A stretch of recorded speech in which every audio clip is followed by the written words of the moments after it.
नमस्कार बच्चों। आज हम अपनी पाठ्यपुस्तक वसंत भाग 1 का पाठ 11 पढ़ने जा रहे हैं, जिसका शीर्षक है जो देखकर भी नहीं देखते। इस पाठ के लेखिका जो हैं उनका नाम हेलन केलर है। तो सबसे पहले हम हेलन केलर के बारे में कुछ जानेंगे। लेखिका के बारे में, हेलन केलर जिनका जन्म 1880 अमेरिका में हुआ और जिनकी मृत्यु 1968 में हुई।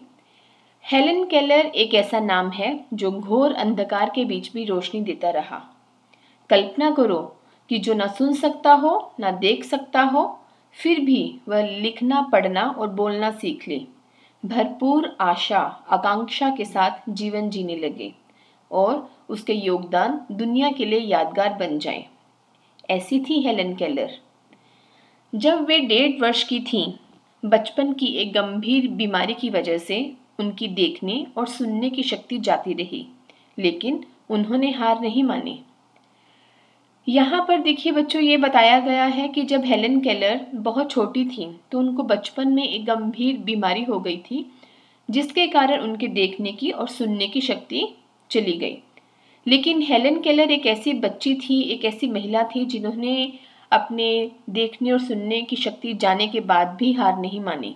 उन्होंने आखिर ऐसा क्या किया कि उनका नाम पूरी दुनिया में जाना जाने लगा।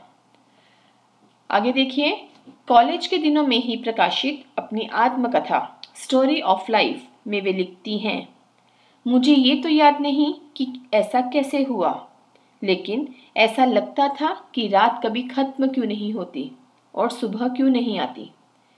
दुनिया की सभी भाषाओं में इस किताब के अनुवाद हुए हैं। इसके अलावा भी उनकी 10 पुस्तकें और सैकड़ों लेख प्रकाशित हुए हैं।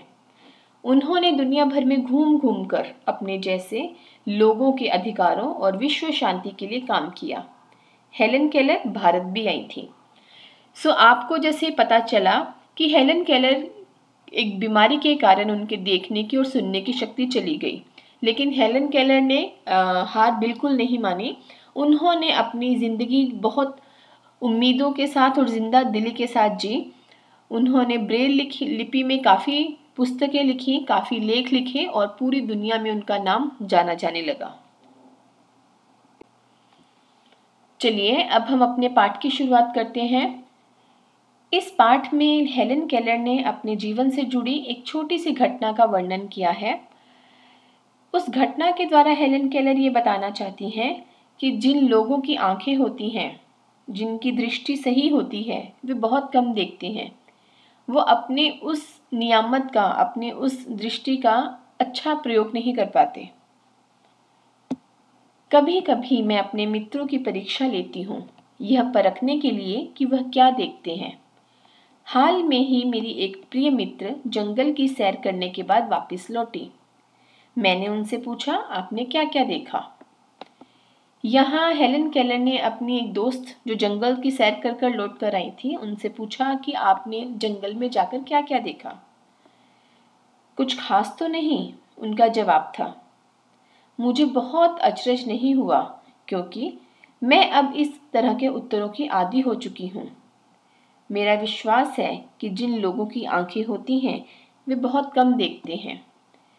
यहाँ उनकी मित्र ने जब उनको उत्तर दिया कि मैंने कुछ खास नहीं देखा, तो हेलन केलर को ज़्यादा हैरानी नहीं हुई, क्योंकि उसको मालूम है कि ऐसे उत्तर उनसे मिलेंगे जिनकी आंखें सही हैं।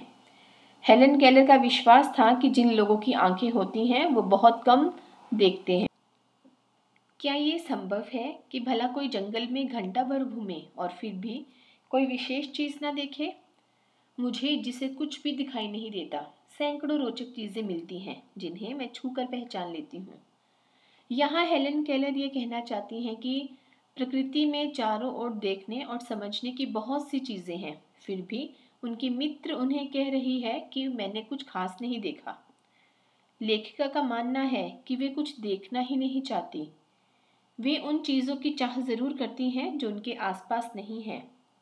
मैं भोजपत्र के पेड़ की चिकनी छाल, चीड़ की खुरदरी छाल को स्पर्श से पहचान लेती हूँ। देखिए, जो चीड़ का पेड़ होता है उसकी जो छाल है यानी कि जो उसकी ट्रंक होती है वो खुरदरी होती है, और जो भोजपत्र का पेड़ है उसकी जो छाल है वो चिकनी होती है। और जो लेखिका है ये सभी इन चीज़ों को अपने हाथों के स्पर्श से ही पहचान लेती हैं। वसंत के दौरान मैं टहनियों में नई कलियां खोजती हूँ। मुझे फूलों की पंखुड़ियों की मखमली सतह छूने और उनकी घुमावदार बनावट महसूस करने में अपार आनंद मिलता है। यहाँ पर लेखिका ने फिर ये बोलना चाहा है कि कुदरत की अनेक चीज़ें जैसे भोजपत्र के पेड़ की चिकनी छाल, चीड़ की खुरदरी छाल, पंखुड़ियाँ, फूलों की पंखुड़ियों को, टहनियों को वो सिर्फ छू कर अपने महसूस कर कर अपने हाथों से पहचान लेती हैं। इस दौरान मुझे प्रकृति के जादू का कुछ एहसास होता है। कभी जब मैं खुश नसीब होती हूँ तो टहनी पर हाथ रखते ही किसी चिड़िया के मधुर स्वर कानों में गूंजने लगते हैं। अपनी उंगलियों के बीच झरने के पानी को बहते हुए मैं महसूस कर आनंदित हो उठती हूँ। मुझे चीड़ की फैली पत्तियाँ या घास का मैदान किसी भी महंगे कालीन से अधिक प्रिय है। बदलते हुए मौसम का समा मेरे जीवन में एक नया रंग और खुशियाँ भर जाता है। यहाँ हेलन केलर अपने दिल की बात कह रही हैं कि उनको जो नेचर है, उनको जो कुदरत है वो जादू की तरह महसूस होती है। अब नेचर जो है वो, कुदरत जो है वो जादू क्यों है? क्योंकि प्रकृति की बनी हर चीज़ हमें अपनी तरफ किसी न किसी रूप में आकर्षित करती है। अब आप खुद भी देखेंगे कि प्रकृति में बहुत विविधता है। अलग अलग वृक्षों की अलग अलग घुमावदार बनावट है और उनकी छाल अलग है, उनकी पत्तियां अलग हैं। फूलों का खिलना, कलियों की पंखुड़ियों की मखमली सतह, बागों में पेड़ों पर गाते हुए पक्षी, कल कल करते हुए बहते हुए झरने और घास के मैदान हमें कभी कभी कालीन की तरह लगते हैं। और ये प्रकृति का जादू नहीं तो और क्या है। इसीलिए हेलन केलर यहाँ पर अपने मन की भावनाएं बता रही हैं कि उन्हें प्रकृति जो है, कुदरत जो है वो एक जादू की तरह महसूस होती हैं, क्योंकि वो चिड़िया के मधुर स्वर अपने कानों से सुनती हैं, पानी को अपने हाथों से महसूस करती हैं। उन्होंने ये बताने की कोशिश की है कि मेरी आंखें नहीं हैं फिर भी मैं उन चीज़ों को महसूस कर सकती हूँ, मैं उन चीज़ों को समझ सकती हूँ। अब हम आगे देखेंगे कि हेलन केलर क्या कहना चाहती हैं। कभी कभी मेरा दिल इन सब चीज़ों को देखने के लिए मचल उठता है। अगर मुझे इन चीज़ों को सिर्फ छूने भर से इतनी खुशी मिलती है तो उनकी सुंदरता देखकर तो मेरा मन मुग्ध ही हो जाएगा। परंतु जिन लोगों की आंखें हैं वे सचमुच बहुत कम देखते हैं। इस दुनिया के अलग अलग सुंदर रंग उनकी संवेदना को नहीं छूते। मनुष्य अपनी क्षमताओं की कभी भी कदर नहीं करता। वह हमेशा उस चीज की आस लगाए रहता है जो उसके पास नहीं है। यहाँ पर हेलन केलर यही बताना चाहती हैं कि जिनकी आंखें हैं वो बहुत कम देखते हैं, क्योंकि वह कुदरत को लेकर, प्रकृति को लेकर असंवेदनशील होते हैं, यानी कि उनको महसूस नहीं होता, वो अपने आसपास की चीज़ों की सुंदरता की कदर नहीं कर पाते। मनुष्य के पास जिस चीज़ की कमी होती है वह उसे प्राप्त करने के लिए हमेशा लालित रहता है। ईश्वर से मिली दृष्टि को मानव एक साधारण सी चीज़ समझकर उसका उचित प्रयोग नहीं कर पाता।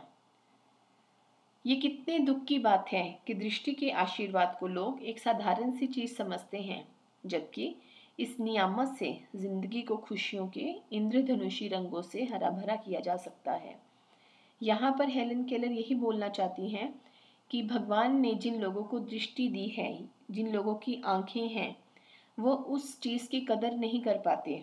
उस चीज़ से वो अपने आसपास की चीज़ों को अच्छे से महसूस नहीं कर पाते।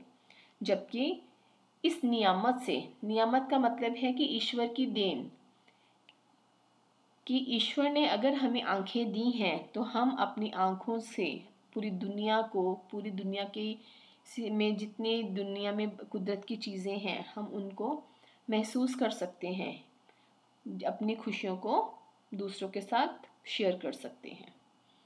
और इस पाठ की जो लेखिका है वो हेलन केलर है।